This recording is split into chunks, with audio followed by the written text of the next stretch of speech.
இப்போ நீங்கள் தமிழன், உங்களால் தமிழ்நாடு கேடர் கிடைக்குமா? அதாவது நீங்கள் தமிழ்நாட்டிலே ஒர்க் பண்ண முடியுமா? ஐஏஎஸ் வாங்கினப்புறம், ஐபிஎஸ் வாங்கினப்புறம் தாராளமாக ஒர்க் பண்ண முடியும்.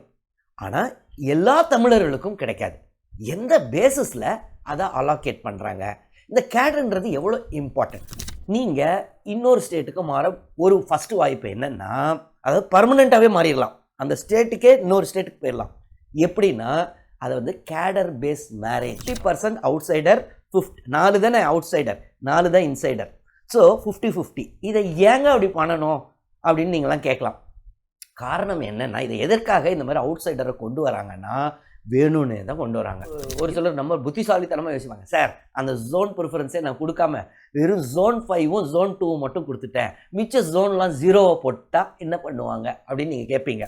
இந்த ஐஏஎஸ் அதிகாரிகள், ஐபிஎஸ், ஃபாரஸ்ட் சர்வீஸில் எப்படி ஸ்டேட் அலோகேட் ஆகுது? இது வெறும் சிவில் சர்வீஸ் ஆஸ்பிரன்ஸ் மட்டும் இல்லை, எல்லாருக்குமே இந்த டவுட் உண்டு. எப்படி ஒரு ஸ்டேட்டுக்கு ஒருத்தர் ஐஏஎஸ், ஐபிஎஸ் அவங்களுக்கு கிடைக்குது?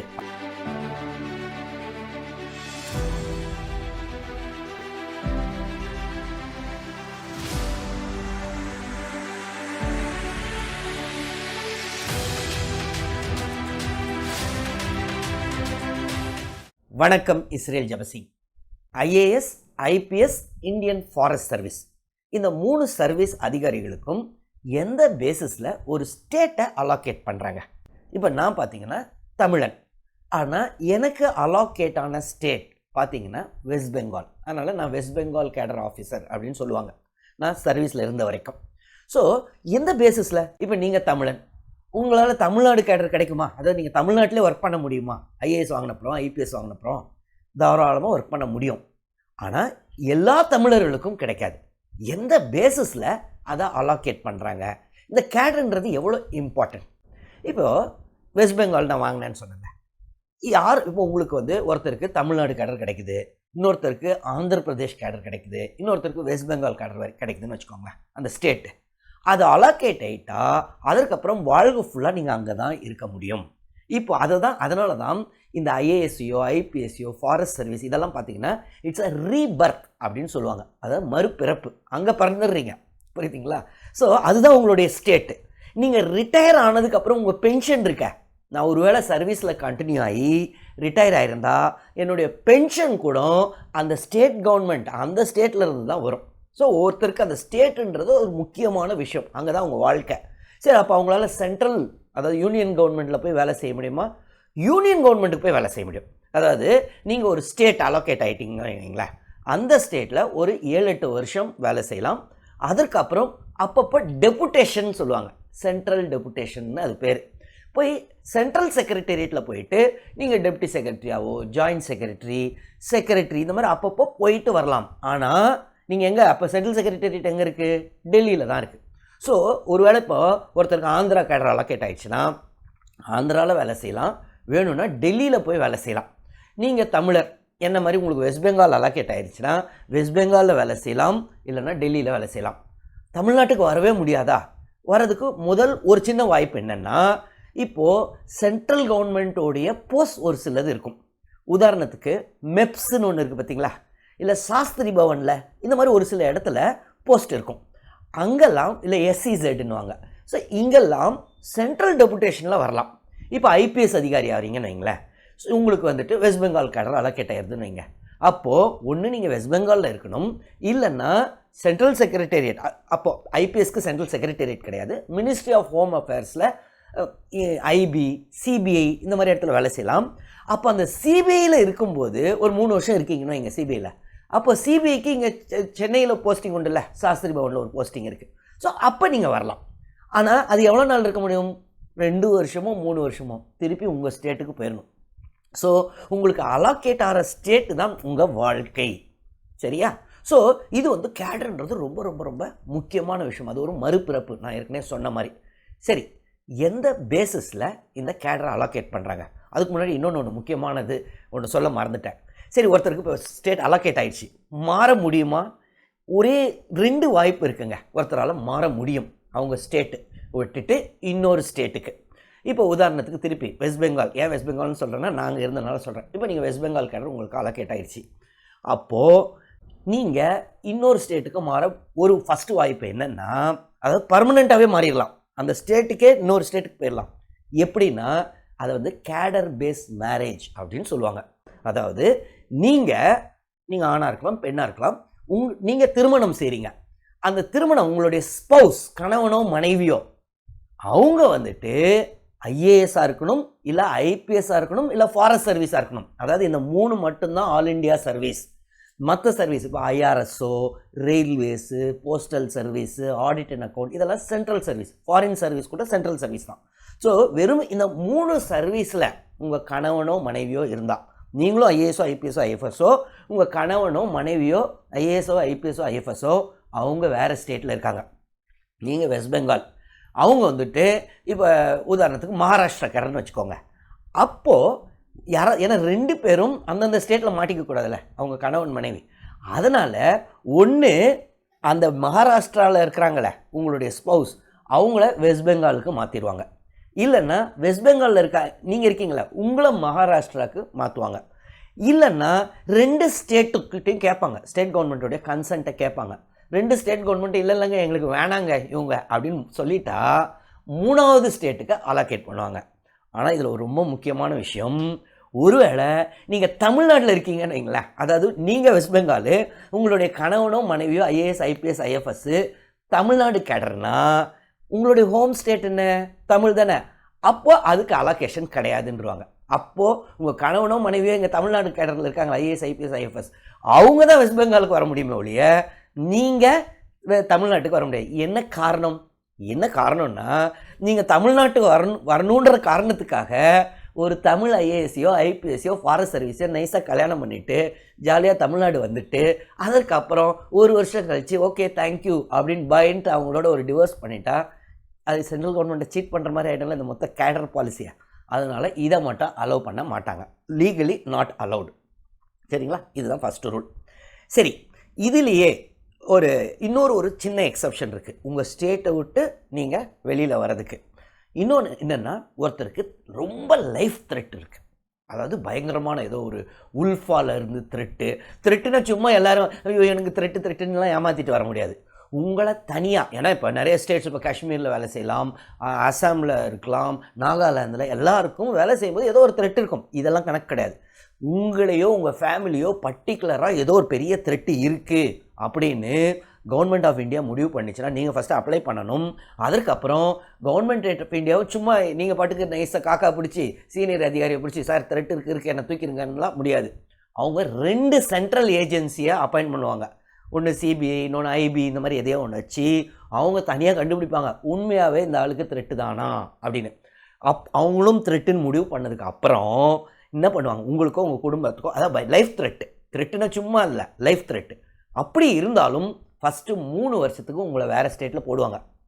3 வருஷம் கழித்து அது வந்து சும்மா ஒரு கொஞ்ச நாள் செக் பண்ணுற மாதிரி 3 வருஷம் வேறு ஸ்டேட் போயிட்டு திருப்பி வருவீங்க. ஆனால் வேறு ஸ்டேட் வந்து உங்கள் ஹோம் கேடர் தமிழ்நாடு கிடையாது, வேறு ஏதோ ஒரு ஸ்டேட்டு. அதற்கு 3 வருஷம் முடித்தவனுக்கும் திருப்பி அந்த ஸ்டேட்டு உங்களுடைய ஒரிஜினல் ஸ்டேட்டுக்கு அனுப்புவாங்க அந்த கேடருக்கு. அப்புறமும் த்ரெட் இருக்குது அப்படின்னு ஃபீல் பண்ணாதான் அதற்கப்புறம் இந்த வேறு ஸ்டேட்டுக்கு போனீங்களே அந்த ஸ்டேட் தான் உங்கள் கேடர், திருப்பி தமிழ்நாட்டுக்கு வர முடியாது. ஸோ தமிழ்நாட்டுக்கு வரணுன்னா ஒரே வாய்ப்பு என்னென்னா, அதாவது சென்ட்ரல் டெபுட்டேஷனில் ஒரு 2-3 வருஷம் இங்கே வந்து இருந்துட்டு திருப்பி போயிட வேண்டியதுதான். அங்கே தான் உங்களுக்கு எந்த கேடர் அலோகேட் ஆகுதோ அந்த கேடர் தான் உங்கள் வாழ்க்கை. பென்ஷன் கூட அங்கேருந்து தான் வரும். புரியுதா? சரி, இந்த கேடர் அப்போ நீங்கள் ஏற்கனவே நான் சொன்ன மாதிரி நீங்கள் அப்போ நம்ம தமிழர்களுக்கு நான் ஐஏஎஸ்ஓ ஐபிஎஸ்ஓ வாங்கினா தமிழ்நாடே கிடைக்காதா? தாராளமாக கிடைக்கும். ஆனால் எல்லா தமிழர்களுக்கும் கிடைக்காது. எந்த பேசிஸில் இதை அலோகேட் பண்ணுறாங்கன்னு இப்போ நான் சொல்கிறேன். இப்போது உதாரணத்துக்கு தமிழ்நாட்டில் 8 வேக்கன்சி இந்த வருஷம் வருது அப்படின்னு வச்சுக்கோங்க. அது என்னங்க வேக்கன்சி? 8 பேர் சீஃப் செக்ரட்டரி ரேங்க்கில் இருக்காங்க. ஐஏஎஸ்க்கு நான் சொல்கிறேன், இல்லை ஐபிஎஸ்க்கு டிஜிபி அந்த ரேங்க்கில். ஃபஸ்ட் ஐஏஎஸ்க்கு வரும்.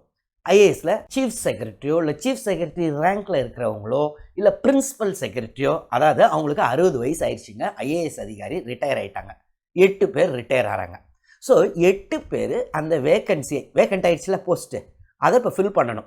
ஸோ அந்த 8 இது எப்படின்னா, ஒரு பக்கெட்டு தண்ணியை வெயிலில் வைக்கிறீங்கன்னு வைங்களேன்.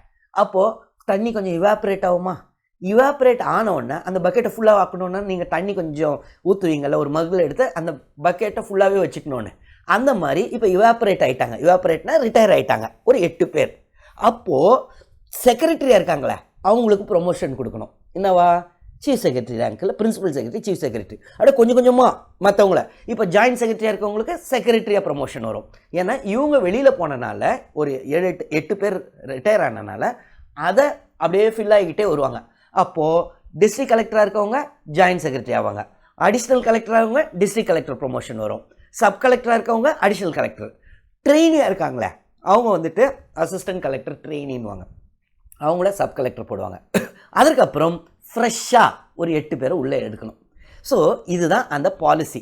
ஒரு ஸ்டேட்டுக்கு இத்தனை வேக்கன்சின்னு இருக்குது, எத்தனை பேர் ரிட்டையர் ஆகிறாங்களோ, ஒரு 8 பேர் ரிட்டையர் ஆகிறாங்கன்னு என் எக்ஸாம்பிளில் அந்த 8 பேரை ஃபில் பண்ணணும். சரி, எந்த பேசிஸில் இப்போ ஃபில் பண்ண போகிறாங்க? இந்த 8 பேரில் 8 வேக்கன்சினா 2 வந்துட்டு ஸ்டேட்டில் இருந்து வராங்க பார்த்தீங்களா, ஸ்டேட் சர்வீஸ்னு சொல்லுவாங்க. குரூப் 1 டிஎன்பிஎஸ்சி மூலமாக எழுதுகிறாங்கல்ல, டெபுட்டி கலெக்டர் நிறையா இருக்குது. ஸோ கமர்ஷியல் டேக்ஸ் டிபார்ட்மெண்ட், இந்த மாதிரி பல டிபார்ட்மெண்ட் இருக்குது. அவங்களதுலேருந்து 2 பேர், மொத்தம் 8 வேக்கன்சி, 2 பேர் ஸ்டேட்லேருந்து தனியாக யூபிஎஸ்சி வச்சு அவங்கள எடுத்துக்க போகிறாங்க. அதை வந்துட்டு இந்த சிவில் சர்வீஸ் எக்ஸாம் மூலமாக வராது. இந்த சிவில் சர்வீஸ் எக்ஸாம் எழுதுகிறோம் தெரியுமா, ப்ரிலிமினரி, மெயின், இன்டர்வியூ, இதில் இதை வச்சு வராங்களே அவங்களுக்கு இப்போ 6 வேக்கன்சி இருக்குது. ஏன்னா 2 தான் ஸ்டேட் கேடருக்கு போயிடுச்சு, 6 வேக்கன்சி இப்போ வந்துருச்சு. இந்த 6 தான் இப்போ அவங்க ஃபில் பண்ணணும். இந்த 6க்கு என்ன பாலிசி வைப்பாங்கன்னா 2/3 வந்து அவுட் சைடர், 1/3 இன்சைடர். 6 வேக்கன்சினா 4 வேக்கன்சி, 2/3 ஆஃப் 6 எவ்வளோ?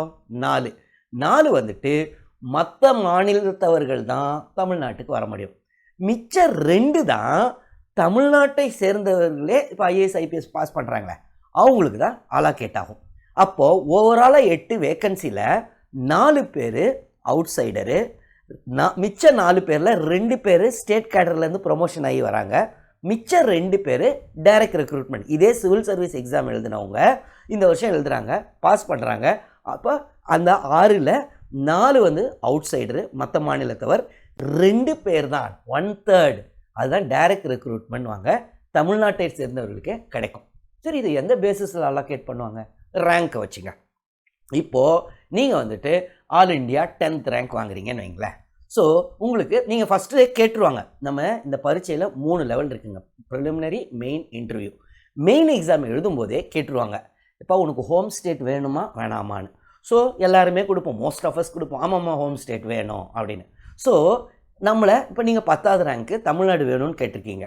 ஸோ பார்ப்பாங்க, இந்த வருஷம் மொத்தம் 8 வேக்கன்சி, அதில் 2 குரூப் 1 வழியாக போயிடுச்சு. ஸோ 6 பேர் தான் இந்த எக்ஸாம் மூலமாக, 4 அவுட் சைடருக்கு தான் வரப்போகுது மற்ற மாநிலத்தவருக்கு, மிச்சம் 2 நீங்கள் எலிஜிபிளா அப்படின்ட்டு பார்ப்பாங்க. 10th ரேங்க் இவர் ஹோம் ஸ்டேட் கேட்டிருக்காரு, கண்டிப்பாக கிடைக்குமா அப்படின்னா, உங்களுக்கு முன்னாடி ஏற்கனவே 2 தமிழர்கள் இருக்காங்க வைங்க, ஆல் இண்டியா 3rd ரேங்க் ஒரு தமிழர், ஆல் இண்டியா 7th ரேங்க் ஒரு தமிழர், அப்படின்னா உங்களுக்கு கிடையாது. ஆனால் நீங்கள் தான் ஆல் இண்டியா 10th ரேங்க், உங்களுக்கு அப்புறம் 2 தமிழர்கள் இருக்காங்க, ஆல் இண்டியா 17th ரேங்க் ஒருத்தர், ஆல் இண்டியா 35th ரேங்க்கு, அப்படின்னா உங்களுக்கு ஃபஸ்ட்டு அலோகேட் பண்ணிடுவாங்க. அடுத்து 17th ரேங்க்கு, ஏன்னா 2 பேருக்கு தான் கிடைக்கும். மிச்சம் மொத்தம் இப்போ 6 வேக்கன்சி தான் இந்த பரீட்சை மூலமாக. ஸோ அதில் 4 மற்ற மாநிலத்தவர், இந்த 2 தான் தமிழ்நாட்டை சேர்ந்தவர்களுக்கு கிடைக்கும்.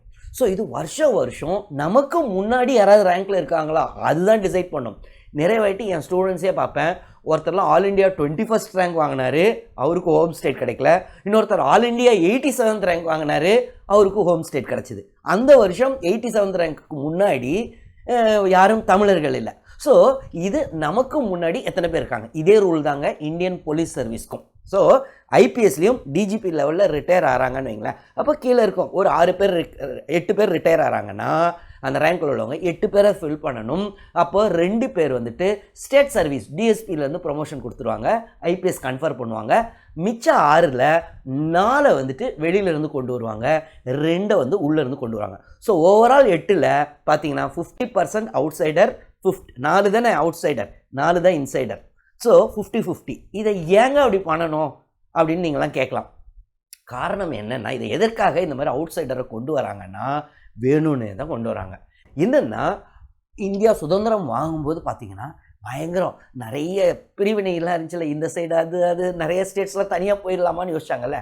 அப்போது நம்ம ஆளுங்க அங்கே இருக்கணும். ஐஏஎஸ் ஐபிஎஸ்ன்றது ரொம்ப ரொம்ப குரூஷியல். அவங்க தான் அட்மினிஸ்ட்ரேஷனை நடத்துறது. ஸோ இந்த ஐஏஎஸ் ஐபிஎஸ் வந்துட்டு பாதி பேராது நம்மால் இருக்கணுங்க. நம்மால் நான் சொல்கிறது என்னென்னா சென்ட்ரல் கவர்மெண்ட், அதாவது யூனியன் கவர்மெண்ட்டோடைய ஆளுங்க இருக்கணும். ஏன்? ஒருவேளை அவங்க தான் குரூஷியல் போஸ்ட்டில் இருக்காங்கல்ல, டிஜிபி இல்லைனா பிரின்சிபல் செக்ரட்டரி, ஐஜி, சீனியர் பொசிஷன்ஸில் இருக்கிறாங்க. திடீர்னு அந்த ஸ்டேட்டில் பொலிட்டிக்கலாக முடிவு பண்ணுறாங்கன்னு வைங்களேன், வேணாம் இந்தியா வேணாம், நம்ம தனி நாடு ஆகலான்னு முடிவு பண்ணால், பாட்ஷா படம் பார்த்தீங்கல்ல, பாட்ஷா படத்தில் என்ன பண்ணுவாங்க, கூட ஒரு சர்தார்ஜி பாட்ஷா ரஜினி சுற்றிக்கிட்டே இருப்பார், சைலண்ட்டாக ஒரு ஆட்டோ ஓட்டிக்கிட்டு இருப்பார், ஒரு 4 பேர் கூட இருப்பாங்க, நம்ம ஜனகராஜின்னு ஒரு சர்தார்ஜி, அவங்கெல்லாம் சாதாரணமாக அவங்கவுங்க வேலையை பார்த்துக்கிட்டு இருப்பாங்க. திடீர்னு பாட்ஷாக்கு பிரச்சனை வந்துச்சுன்னா கடகடன்னு கட்டையை எடுத்துகிட்டு வருவாங்கல்ல, சைலண்ட்டாக அவங்க வேலையை விட்டுட்டு. அந்த மாதிரி நம்ம அந்த 50% சென்ட்ரல் கவர்மெண்ட்டில் அனுப்புகிறோம்ல, அவங்களாம் நமக்கு சப்போர்ட் பண்ணுவாங்க. இல்லைனா இவங்க ஸ்டேட் அதாவது பிரிவினை செஷனிஸ்ட் இருக்கக்கூடாது, அப்போ குரூஷியலாக இருக்கிற இந்த போஸ்ட்டில் இருக்கிறவங்களாம் நமக்கு சப்போர்ட் பண்ணுவாங்க. இந்த லாஜிக்கில் தான் வேணும்னே அவுட் சைடரை கொண்டு வராங்க ஒரு 50%. ஸோ டைரக்ட் ரெக்ரூட்மெண்ட்டை பொறுத்த வரைக்கும் நான் ஏற்கனவே சொன்ன மாதிரி 8 வேகன்சியில் 2 இப்படி ஸ்டேட்டில் ஃபில் ஆயிடுது. ஸோ இந்த 6 வந்து தான் அதான் நம்ம சிவில் சர்வீஸில் எழுதுகிறோம். ஸோ இந்த 6ல் 2/3 4 வெளியிலேருந்து வராங்க, 2 உள்ளேருந்து வராங்க. சரிங்க, இப்போது எப்படி இன்னொரு ஸ்டேட்டுக்கு அலோகேட் பண்ணுறாங்க? ஹோம் கேடர், உங்களுக்கு ஹோம் கேடர் இல்லைன்னு வைங்களேன். சரி, அடுத்த ஸ்டேட்டுக்கு எப்படி அலோகேட் பண்ணுறாங்க? அந்த கேடர் பாலிசியை வந்துட்டு ஸ்டேட் இந்தியாவில் உள்ள எல்லா ஸ்டேட்டையும் 5 ஜோனாக பிரிச்சிருக்காங்கங்க. Zone 1, zone 2, zone 3, zone 4, zone 5. இப்போ ஜோன் 5ல் பார்த்தீங்கன்னா ஆந்திர பிரதேஷ் இருக்குது, கர்நாடகா இருக்குது, நம்ம தமிழ்நாடு அந்த ஜோன் 5ல் இருக்குது, தெலுங்கானா இருக்குது, கேரளா இருக்குது. இப்போ ஜோன் 1 பார்க்குறீங்கன்னு வைங்களேன், அக்மூட் கேடர், ஹரியானா கேடர், ஹிமாச்சல், பஞ்சாப், ராஜஸ்தான், உத்தராகண்ட். ஸோ இந்த மாதிரி ஜோன் வைஸ் ஃபஸ்ட்டு பிரிச்சிடுறாங்க. ஒரு சிலருக்கு டவுட் வரும், அது என்னங்க அக்மூட் கேடர் அப்படின்னு. அக்மூட்னா என்னென்னா அது மட்டும் ஒரு 4-5 இது, அதாவது அருணாச்சல் பிரதேஷ், அருணாச்சல் பிரதேஷ், ஜி கோவா, எம் மிசோராம், அப்புறம் யூடி அக்மூட். ஸோ இது 5ம் சேர்ந்து ஒரு ஸ்கேட், அதுக்குள்ளே மாற்றிக்கலாம். ஒரு சில டைம் அருணாச்சலில் வேலை செய்வாங்க, ஒரு சில டைம் கோவாவில் வேலை செய்வாங்க, யூனியன் டெரிட்டரி அந்தமான், லக்ஷதீப் இப்படி இருக்கலாம். அது மட்டும் அந்த கன்ஃபியூஷன் இருக்கும். மற்றபடி சாதாரணமாக ஒரு ஸ்டேட்டு, இப்போ அதிலே பார்த்தீங்கன்னா ஹரியானா கேடர் இருக்குது, ஹிமாச்சல் பிரதேஷ் இருக்குது. ஸோ இந்த மாதிரி ஸ்டேட்ஸ் இருக்குது. சரி, இதை எப்படி அலோகேட் பண்ணுறாங்க? நீங்கள் மெயின்ஸ் எக்ஸாம் எழுதும் போதே ஒருத்தர் எழுதுகிறாங்கன்னு வைங்க, அப்பயே இந்த ஜோனல் ப்ரிஃபரன்ஸையும் கேட்டுருவாங்க. ஒவ்வொரு ஜோனையும் நீங்கள் ப்ரிஃபரன்ஸ் கொடுக்கணும், ஜோன் வைஸும் ப்ரிஃபரன்ஸ் கொடுக்கணும். இப்போ ஃபஸ்ட்டு இப்போ நான் தமிழை நான் இந்த வருஷம் எழுதுறேன்னா நான் என்ன பண்ணுவேன்னா, ஃபஸ்ட்டு ஜோன் 5 என் ஃபஸ்ட் சாய்ஸாக கொடுத்துருவேன். அடுத்தது எனக்கு வந்துட்டு ஜோன் 1 வேணும்னா கொடுத்துக்கலாம், இல்லை ஜோன் 2 எதுனாலும் கொடுத்துக்கலாம். இப்போ உதாரணத்துக்கு நான் ஜோன் 4 செகண்ட் சாய்ஸாக கொடுத்துக்கிறேன், zone 1 third choice, zone 2 4th choice, zone 3 5th choice, எப்படினாலும். ஸோ ஃபஸ்ட்டு ஜோனுக்கு ஒரு ப்ரிஃபரன்ஸ் உண்டு, அதுக்கு அடுத்தது ஜோனுக்குள்ளேயே நீங்கள் ப்ரிஃபரன்ஸ் கொடுத்துடணும். இப்போ என்ன கேட்டால், நான் இந்த வருஷம் எழுதுறேன்னா ஃபஸ்ட்டு ஜோன் 5 ஃபஸ்ட்டு என் சாய்ஸாக. ஸோ ஜோனுக்கு ஒரு தனியாக ப்ரிஃபரன்ஸ் கொடுக்கணும், ஒரு ஜோனுக்குள்ளேயும் ப்ரிஃபரன்ஸ் கொடுக்கணும். இப்போது ஜோனுக்குள்ளே நான் என்ன பண்ணுவேன், ஃபஸ்ட்டு எனக்கு தமிழ்நாடு, அதுக்கு அடுத்தது என்ன பண்ணுவேன், ஆந்திர பிரதேசை என் செகண்டாக கொடுப்பேன், தேர்டு நான் எழுதுறதா இருந்தால் தெலுங்கானாவை தேர்டாக கொடுப்பேன், 4வது கேரளாவையோ கர்நாடகாவையோ கொடுப்பேன், 5வது அதை மாற்றி ஒருவேளை 4th கேரளா கொடுத்துருந்தா 5வது கர்நாடகா கொடுப்பேன். ஸோ இதுதான் என்னுடைய, ஒவ்வொருத்தரும் அவங்களுடைய இதுக்கு ஏற்ற மாதிரி கொடுத்துப்பாங்க. இந்த மாதிரி ஒவ்வொரு ஜோனையும் கொடுக்கணும். கொடுத்ததுக்கு அப்புறம் இது எல்லாம் அங்கே போயிடுது. போன உடனே உங்கள் சர்வீஸ் வந்துடுது, நீங்கள் ஆல் இண்டியா 59வது ரேங்க்குன்னு வச்சுக்கோங்களேன். அப்போது உங்களுக்கு முன்னாடி இப்போ தமிழ்நாடு ஹோம் கேடர் இல்லை. அப்போது நீங்கள் என்ன பண்ணுவாங்க, ஃபஸ்ட்டு ஜோன் 5 தான் என்னுடைய ஃபஸ்ட்டு சாய்ஸு. ஜோன் 5ல் இவன் தமிழ்நாடு ஃபஸ்ட்டு சாய்ஸாக கொடுத்துருக்கான், இல்லையே தமிழ்நாடு வேகன்சி ஃபில் ஆகிடுச்சே, முடிஞ்சுது. சரி, அப்போ அடுத்தது என்னுடைய செகண்ட் ப்ரிஃபரன்ஸ் ஜோனுக்கு போவாங்க. இப்போ என்னுடைய செகண்ட் ப்ரிஃபரன்ஸ் ஜோன் வந்து ஜோன் 4ன்னு வச்சுக்கோங்க. அதில் நான் ஃபஸ்ட்டு ப்ரிஃபரன்ஸு ஒரு வேளை வெஸ்ட் பெங்காலுக்கு கொடுத்துட்டேன்னு வைங்க, அங்கேயே வெஸ்ட் பெங்கால் இருக்குது, திரிபுரா இருக்குது, சிக்கிம் இருக்குது, இதெல்லாம். ஸோ அந்த ஜோனில் அடுத்த ரொட்டேஷனில் அடுத்தது எனக்கு வெஸ்ட் பெங்கால் கொடுக்கலாம், அதுக்குள்ளேயும் வெஸ்ட் பெங்காலும் ஃபில் ஆகிடுச்சின்னு வைங்களேன். இப்போ வந்துட்டு இப்போ வெஸ்ட் பெங்கால் நான் போகும்போது இப்போ அவுட் சைடராக போகிறேன், புரியுதுங்களா? ஃபஸ்ட் ஜோன் 5ல் தான் நான் இன்சைடர், ஃபஸ்ட்டு தமிழ்நாடு மட்டும்தான் நான் இன்சைடர், ஏன்னா என்னுடைய ஹோம் கேடரு. மற்றது எல்லாத்துக்குமே நான் அவுட் சைடர். அந்த 2/3 வேகன்சி சொன்னால 6 வேகன்சி இருந்தால் 4 வேகன்சி அவுட் சைடர், வெளி மாநிலத்தவர். ஸோ வெஸ்ட் பெங்காலுக்கு இருக்கான்னு பார்ப்பாங்க. இல்லை அவுட் சைடர் ஏற்கனவே ஃபில் ஆகிடுச்சுங்க, இதுக்கு முன்னாடியே மற்றவங்களாம் ஃபில் பண்ணிட்டாங்க, ரேங்க் வைஸ் அலோகேட் ஆகிடுச்சு, அதுக்கு அடுத்து என்னுடைய அடுத்த ஜோனல் ப்ரிஃபரன்ஸ் போவாங்க. இந்த மாதிரி போயிட்டே இருப்பாங்க. நீங்கள் பாட்டுக்கு நினச்சிக்க கூடாது நம்ம ஜோன் 5 ஃபஸ்ட்டு ப்ரிஃபரன்ஸாக கொடுத்துட்டோம், அதனால் ஃபஸ்ட்டு எனக்கு தமிழ்நாடு கிடைக்கும், தமிழ்நாடு கிடைக்கலனாலும் ஆந்திரா கிடச்சிட போகுதுன்னு கிடையாது. ஒவ்வொரு ஜோனையும் ஒரு ரொட்டேஷன் முடிச்சுட்டு தான் இப்போ ஜோன் 5 அடுத்தது ஜோன் 4 ஜோன் 1 ஜோன் 2 ஜோன் 3 என் ப்ரிஃபரன்ஸ்னா 5 ஜோனையும் முடிச்சுட்டு திருப்பி 6வது ரவுண்டு வரும். அப்போ தான் 2வதுக்கு போவாங்க, திருப்பி ஜோன் 5க்கு வருவாங்க. ஜோன் 5க்கு வந்துட்டு நான் செகண்ட் சாய்ஸ் என்ன கொடுத்துருக்கேன், ஆந்திராவில் வேகன்சி இருக்கான்னு பார்ப்பாங்க. இது என்ன காரணம், இதற்கு என்ன காரணம்னா இந்த ஜோன் வைஸ் பிரிக்கலன்னு வைங்களேன், எல்லாருமே சவுத் இண்டியன்ஸ்லாம் சவுத்துலேயே இருந்துருவாங்க. ஒன்று தமிழ்நாடுக்காரன் என்ன பண்ணுவான், தமிழன் ஒன்று ஆந்திராவுக்கு போக பார்ப்பான், இல்லை கேரளாவுக்கு போக பார்ப்பான், கர்நாடகாவுக்கும் போக வாய்ப்பு இருக்குது. ஸோ இங்கே வெறும் சவுத்தெல்லாம் ஒன்றா சேர்ந்துருவாங்க, நார்த்தெல்லாம் ஒன்றா அப்படி இருக்கக்கூடாது. எல்லாத்தையும் ஒரு மிக்ஸ் பண்ணணுன்றதுக்காக தான் இவன் வந்து ஜோன் வைஸும் போவான். ஃபஸ்ட்டு ஒரு ஜோனு, அதுக்கு அடுத்த ஜோனு, அந்த 5 ஜோனையும் முடிச்சுட்டு தான் அடுத்தது திருப்பி வருவாங்க. இந்த மாதிரி ரவுண்டு முடிச்சுக்கிட்டே போவாங்க. செகண்ட் ரவுண்டில் ஒவ்வொரு செகண்ட் சாய்ஸாக போகும். ஃபஸ்ட்டு ஜோன் 5 எனக்கு நான் ப்ரிஃபரன்ஸ் ஒரு வேளை ஜோன் 5 ஃபஸ்ட்டாக கொடுத்துருந்தேன், ஜோன் 5 அப்புறம் ஜோன் 4 ஜோன் 1 to ஜோன் 3. அப்பயும் எனக்கு என் வேகன்சியில் இல்லை, நான் ஒரு 140வது ரேங்க்குன்னு வச்சுக்கோங்களேன், அதுக்குள்ளேயே மற்றதெல்லாம் ஃபில் ஆகிடுச்சு. திருப்பி தேர்ட் சாய்ஸ் ஜோன் 5. ஸோ இந்த சீக்வன்ஸில் தான் போகும். ஒரு சிலர் நம்ம புத்திசாலித்தனமாக யோசிப்பாங்க, சார் அந்த ஜோன் ப்ரிஃபரன்ஸே நான் கொடுக்காம வெறும் ஜோன் 5ம் ஜோன் 2ம் மட்டும் கொடுத்துட்டேன், மிச்ச ஜோன்லாம் 0 போட்டால் என்ன பண்ணுவாங்க அப்படின்னு நீங்கள் கேட்பீங்க. அது மாதிரி ஒரு சிலர் பண்ணுறாங்க, உண்மையாகவே ஜோனையே நான் விட்டுருவேன், இல்லைனா ஒரு சில ஸ்டேட்டையே ப்ரிஃபரன்ஸ் கொடுக்காம போட்டால் அந்த ஸ்டேட்டே எனக்கு கிடைக்காதில்ல, நான் ஏன் நாகாலாந்தில் போய் வேலை செய்யணும்னு நிறைய பேர் யோசிப்பீங்க. அந்த மாதிரி கணக்கு கிடையாது. நீங்கள் அவன் ஜோன் ரூல்லே என்ன சொல்கிறான்னா, கேடர் அலோகேஷனில் நீங்கள் ஒருவேளை ஒரு ஜோனை நீங்கள் ப்ரிஃபர் பண்ணலைன்னா உங்களை எடுத்து விட்ருவாங்க. இந்த இதில் இருந்தே என்ன பண்ணுவாங்கன்னா மற்றவங்களை எல்லாம் ஃபில் பண்ணி முடிப்பாங்க.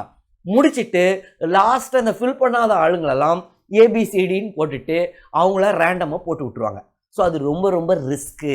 நீங்கள் பாட்டுக்கு நீங்கள் நாகாலாந்து போகலன்னு நினச்சிக்கிட்டு கடைசியில் மிசோரம் மணிப்பூரில் இருப்பீங்க, இல்லை எது பாக்கி இருக்கோ மற்றவங்களெல்லாம் ஃபில் பண்ணிவிட்டு. அதனால் எப்பயுமே அந்த ஜோனல் ப்ரிஃபரன்ஸை கிளியராக கொடுத்துடணும். உங்களுக்கு இந்த வீடியோவில் எப்படி, ஏன்னா நிறைய பேர் ஒவ்வொரு வீடியோன்னு கேட்டுக்கிட்டே இருப்பீங்க, இது ப்ளஸ்ஸு எல்லாருக்குமே தோணும், ஏன் நம்ம இந்த ஐஏஎஸ் அதிகாரிகள் ஐபிஎஸ் ஃபாரஸ்ட் சர்வீஸில் எப்படி ஸ்டேட் அலோகேட் ஆகுது, இது வெறும் சிவில் சர்வீஸ் ஆஸ்பிரன்ஸ் மட்டும் இல்லை, எல்லாருக்குமே இந்த டவுட் உண்டு. எப்படி ஒரு ஸ்டேட்டுக்கு ஒருத்தர் ஐஏஎஸ் ஐபிஎஸ் அவங்களுக்கு கிடைக்குது அப்படின்னு எதை பேஸ் பண்ணி அலோகேட் பண்ணுறாங்க. ஸோ அதுக்காக தான் இந்த வீடியோ பண்ணேன். இதில் ஏதாவது டவுட்ஸ் இருந்தால் நீங்கள் கமெண்ட்ஸில் எழுதுங்க, நான் கிளாரிஃபை பண்ணுறேன். தொடர்ந்து உங்களுக்கும் வேறு ஏதாவது தோணுச்சுன்னா, நான் சொன்னதில் ஏன் இந்த ஸ்டேட்டு, ஏன் சவுத் இண்டியன்ஸ்லாம் ஒன்றா இருக்கணும், இந்த மாதிரி எது தோணுச்சுனாலும் கமெண்ட்ஸில் எழுதுங்க. நான் வேறு ஏதாவது டவுட் இருந்தாலும் கமெண்ட்ஸில் எழுதுங்க, நான் கிளாரிஃபை பண்ணுறேன். தொடர்ந்து இந்த சேனல் மூலமாக சந்திப்போம். நன்றி, வணக்கம்.